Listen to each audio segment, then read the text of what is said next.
morning everybody. Today we will continue with conjugation in paramecium. Okay, in our last class we have discussed about transverse binary fission, that means about asexual reproduction in paramecium. Now we will move towards conjugation in paramecium. Okay, so conjugation, what is conjugation?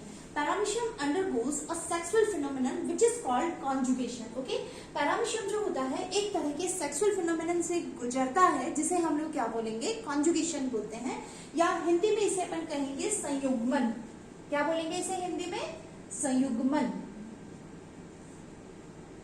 संयुग्मन कहलाता है ये हिंदी में. It is referred as sexual reproduction, but it is simply a temporary union of two individuals of the same species for the exchange of a part of their micronucleus.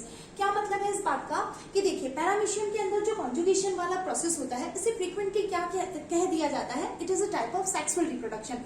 But actual में sexual reproduction नहीं है. क्यों नहीं है? क्योंकि paramecium जो होता है वो एक सिंगल सेलुलर प्रोटोजोन है जिसके अंदर कोई स्पेसिफिक सेल ऑर्गन्स या फिर या मैं यूं कहूं कि ऑर्गन या सिस्टम्स जो है वो नहीं पाए जाते हैं.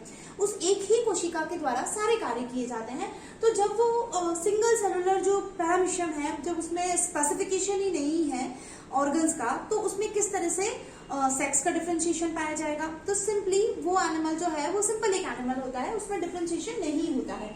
तो अब क्योंकि उसके अंदर मेल और फीमेल इंडिविजुअल जैसा कुछ है ही नहीं, तो इसे हम सेक्सुअल रिप्रोडक्शन नहीं कह सकते हैं. लेकिन इसे हम सेक्सुअल रिप्रोडक्शन क्यों कह रहे हैं या साइंटिस्ट क्यों इसको ऐसा बोल रहे हैं?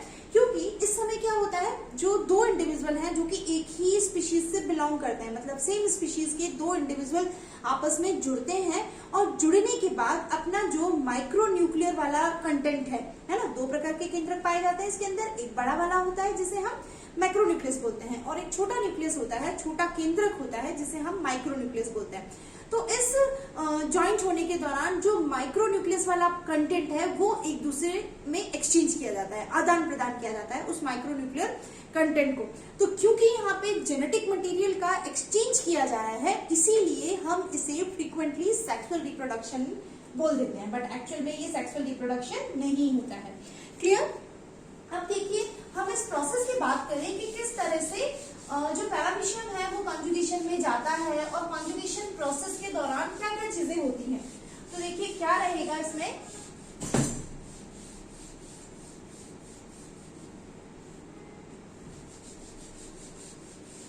जो दो पैरामीशियम कॉन्जुगेशन के अंदर जाएंगे उन्हें हम लोग क्या कहेंगे? प्री कॉन्जुगेंस, है ना. क्या कहलाएंगे?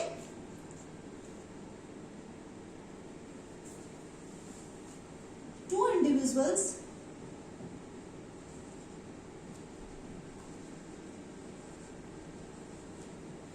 which take part in the process of two individuals which take part in the process of conjugation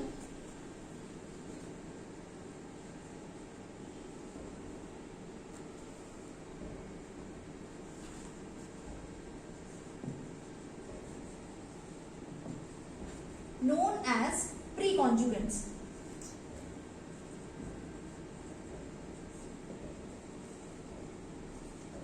clear? क्या मतलब है? जो दो इंडिविजुअल एक ही जाति के जो दो पैरामीशियम हैं वो जो कि आपस में जुड़कर संयुग्मन का प्रोसेस करने वाले हैं उन्हें हम क्या कहेंगे? प्री कॉन्जुगेंट्स. क्या कहलाएंगे वो? प्री कॉन्जुगेंट्स.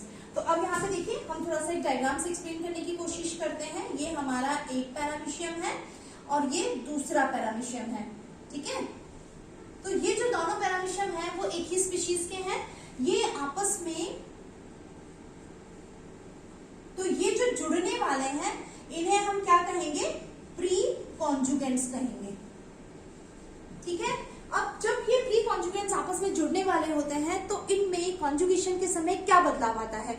तो सबसे पहले देखिए क्या बदलाव आएगा. जनरली जो दोनों पैरामीशियम एक ही जाति के हैं वो किस जगह से आपस में जुड़ेंगे? अपने वेंट्रल सरफेस से जुड़ेंगे. दैट मीन्स जो ऑरल ग्रूव वाला पोर्शन है वहां से ये दोनों पैरामीशियम आपस में जुड़ते हैं.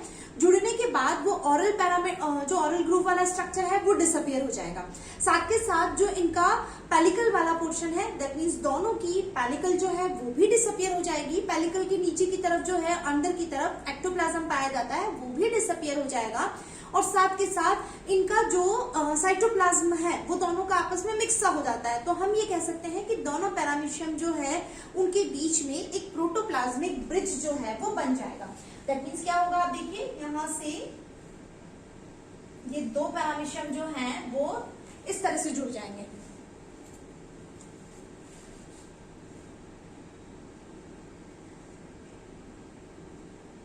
ऐसे, ठीक है। इसके अंदर ये एक बड़ा न्यूक्लियस होगा, एक छोटा न्यूक्लियस होगा। सिमिलरली यहाँ पे भी एक बड़ा न्यूक्लियस, एक छोटा न्यूक्लियस पाया जा रहा है। तो इनके बीच में क्या हुआ, एक प्रोटोप्लाज्मिक ब्रिज जो है वो बन जाएगा। क्या बन जाएगा, इनके बीच में एक प्रोटोप्लाज्मिक ब्रिज बन जाएगा।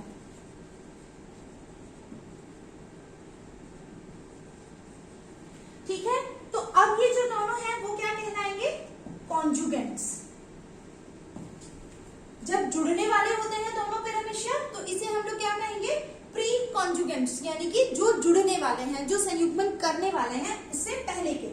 और जब वो दोनों आपस में जुड़ जाते हैं, कहां से जुड़ेंगे, ऑरल ग्रूव वाले पोर्शन से जुड़ेंगे, दैट मींस वेंट्रल फेज से दोनों जुड़ेंगे। और जुड़ने के बाद उनका जो पैलिकल है, एक्टोप्लाज्म वाला पोर्शन है, वो डिसॉल्व हो जाएगा और इनके बीच में एक प्रोटोप्लाज्मिक ब्रिज जो है वो बन जाएगा। क्लियर। तो अब ये दोनों क्या कहलाएंगे, जो दोनों आपस में जुड़े हुए हैं ये कहलाएंगे कॉन्जुगेंट्स। अब कॉन्जुगेंट्स जो हैं, अब इनमें जो कॉन्जुगेशन का प्रोसेस है वो कैसे होगा उसको डिस्कस करते हैं। देखिए हम लोग, तो देखिए जब ये प्री कॉन्जुगेंट्स आपस में जुड़ जाते हैं तो सबसे पहले इनका जो मैक्रोन्यूक्लियस है वो डिसइंटीग्रेट हो जाता है, मतलब टूट जाता है और बिखर जाता है, मतलब खत्म हो जाता है, डिसअपियर हो जाता है। इसके लिए एक प्रोसेस है, पिक्नोसिस कहते हैं जिसे हम, तो वो पिक्नोटिक न्यूक्लियस बनके खत्म हो जाएगा। तो देखिए क्या होगा, सबसे पहले डायग्राम बनाते हैं अपन इसका।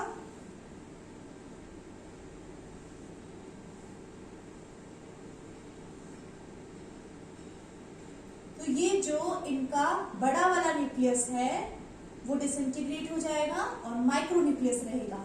ठीक है, तो बड़ा वाला न्यूक्लियस जो है वो क्या हो गया है, खत्म हो जाएगा, डिसइंटीग्रेटिंग मैक्रोन्यूक्लियस।